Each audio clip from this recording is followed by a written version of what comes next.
Yes, the show was everything. Woo!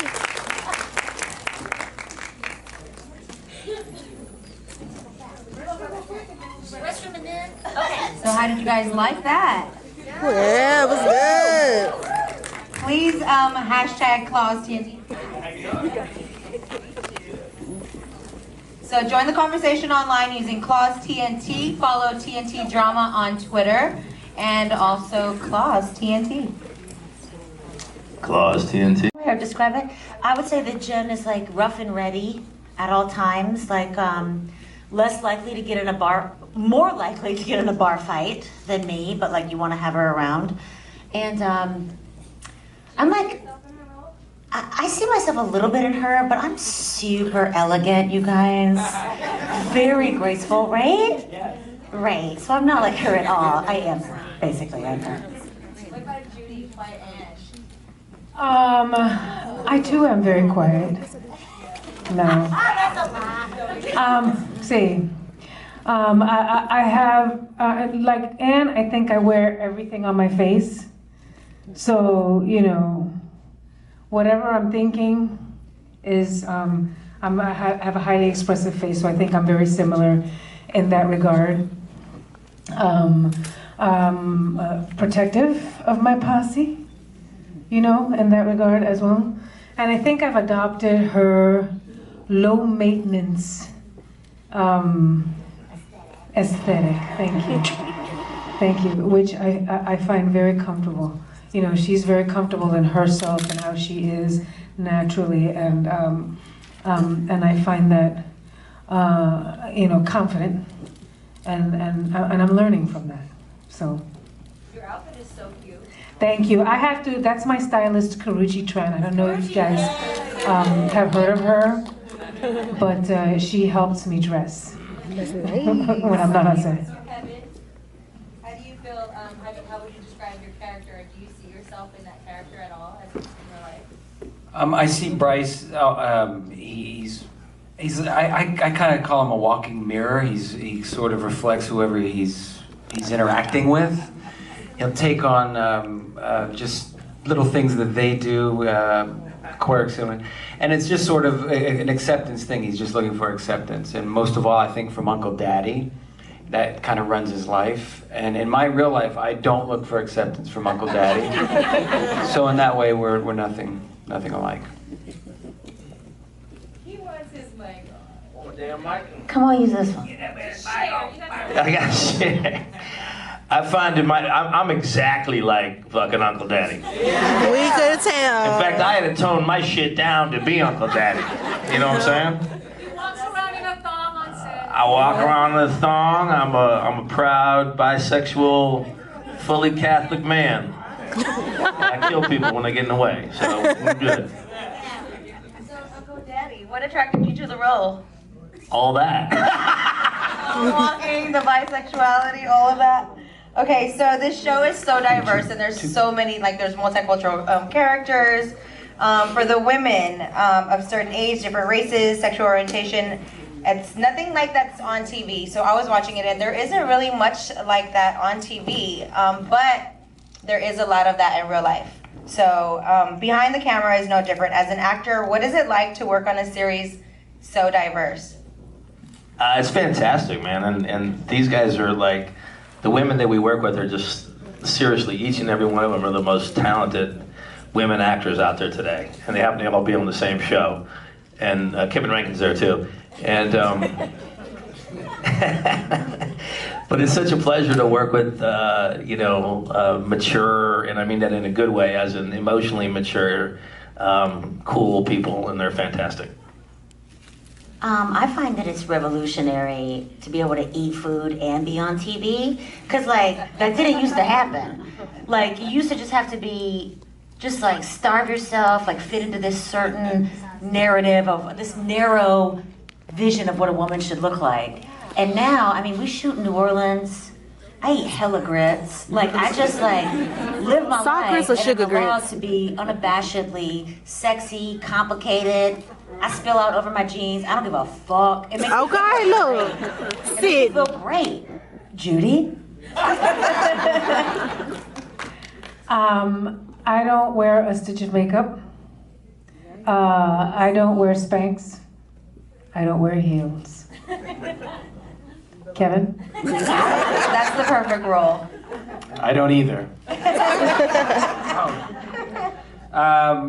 You know, I spent most of my career supporting. That's what I do in my job. But you know, I find myself lucky to be in a time and a place and where we are, to be able to support and be there for a project like this. I think it's more than, you know, we can, you know. I think it's more than what we think it is in this moment in time. And I think Claws does more than what it thinks it does in this moment in time. And I think it's very important, and I'm very proud and happy to be a part of it. Oh. Hashtag Claws TNT. Hashtag. Okay, so tonight we met Zlata. Yeah, I'm gonna share with you. So I'll share with you, and then they could share that mic. So we met Zlata, who is, how do you say her last name? Franca Potente. And she's out there. She's intense. She's fantastic. So how does that relationship and your character, how does that mesh together? Yeah, I love her, A, and B, it's great to have this, you know, Uncle Daddy's not happy. Yeah. To be under the thumb of that woman, and that's gonna play out for this season, how those two decide to try to, you know, transact each other. It's awesome, isn't it? Yeah. We got some great scenes coming up with her too. So, yeah, she has a lot. I won't hold this one. She's like, thank you, team. Thank you so much. She's fantastic. Just wait till you see her. Like, I think she differs from Reva in that she brings a little bit more of a comedic element to it. Like, she's just the clothes she wears, how outlandish she is, that giant ponytail. She's like really serving something different. And she brings something different into the world, and yeah. Plus, she's competing for the sisterhood. She's competing for Desna's boss skills. You know, she finds herself a leader and a boss, and she's competing to sever her from all of us, and we see that. We see that because we gave up moving forward and moving in a different direction to keep the group together, and she's looking to interfere because she sees what Desna has to offer, and you know it threatens, and we're not having it, you know, and you see what it does to us and to Desna as a result. Shit's way over the hustlers. And so because she's got to have that sense of humor and that sense of drama in order to be able to threaten that, and you get to see it. So it's really a lot of fun. Okay, so on season 1, we're gonna go back to season 1. What is your favorite episode and why, and your favorite scene from that season? Well, for me, it would probably be when my dear wife died. I enjoyed that scene. I don't mean it like that. So anyway. So macabre. I appreciate that. I kind of dug that synchronized swimming scene where I had to come to you and you were being all laid out in that gold thong and like conducting shit. That gave me a lot of life. But any scene with the girls, there was a scene with Kevin that got cut that you never saw. That was like, so remember out by the pool, and I was like, right before Roller's funeral, he doesn't know. I know. But that was beautiful, and like, there's a lot of stuff that like we filmed that you never get to see, and but maybe someday there'll be like, Don't get attached. Because I love that scene too. That Yeah. synchronized swimming scene too. I love the musical number that anything that we dance and sing to. I love. Oh yeah. I love that in the pilot where I got to sing. I love that. May. Yeah, and I love that scene with me and Carrie where I have to, where she tells me that I have to come to terms with having to break up with my girlfriend. That's one of my favorite scenes too. And anything that we do as a group. I love this scene where Carrie's having a meltdown here, a panic asthma attack. Yeah. I loved it. I loved shooting that scene. Yeah. We just had so much fun, We and laughed we just so have to hard. be like, Because Carrie Preston is Carrie like Preston is a treasure. the clown of the nation. She's a fairy and she's a treasure. Yeah. So that's like a lot of fun. Yeah. Kevin, I hope it's something with me. Yes, I have one with Jen Lyon. when we find out Roller's alive and we come up and we see him alive for the first time, and I thought that was a lot of fun. When Roller and Bryce and Uncle Daddy get into a fight in the finale, the thing was when we shot the scene, it was to it's something like, what was it? It was some rap song. I don't even know what it was. It was like something about badonkadonk over and over. It doesn't even matter. When we saw the actual final cut and it was I Want to Dance with Somebody, it was just so many moving parts had to move in the universe. The stars had to align.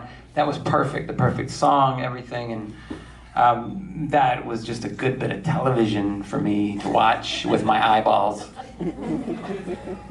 So Judy, what's one thing about your character that you would like to change? I would like to change. If there's one thing. Gosh, I don't. What a good question. I haven't thought about it. I don't know that we've been around in the world of television yet, but I'd like to have her do more. I haven't really considered that. What a good question, y'all. Like 2 hours from now. Okay. I was like, She'll tweet damn. Huh?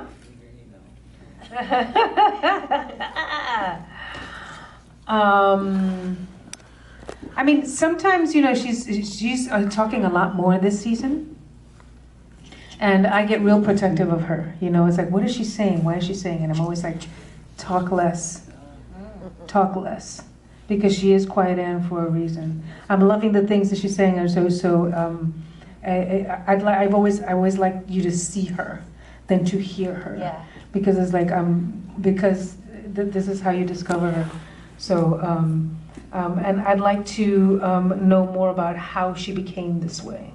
So in terms of changing her, it's like I'd like to get to know how she became this person. So in terms of changing it, know where she came from, know more of her history. And I'm really grateful for this season because you get to know more of that. Awesome, looking forward to it. Bryce, same question. Well, Kevin, Bryce. What would you like to change? If you could change one thing about your character. Change about my character. Well, I think that, I don't know how much it's hit on that Bryce is in recovery in the first season, but in the second season he's not so much in the recovery mode, but which means less tears because he cries a lot whenever he's sober. Okay, y'all, the chaos is almost over. I just want to get an outward picture. Yep.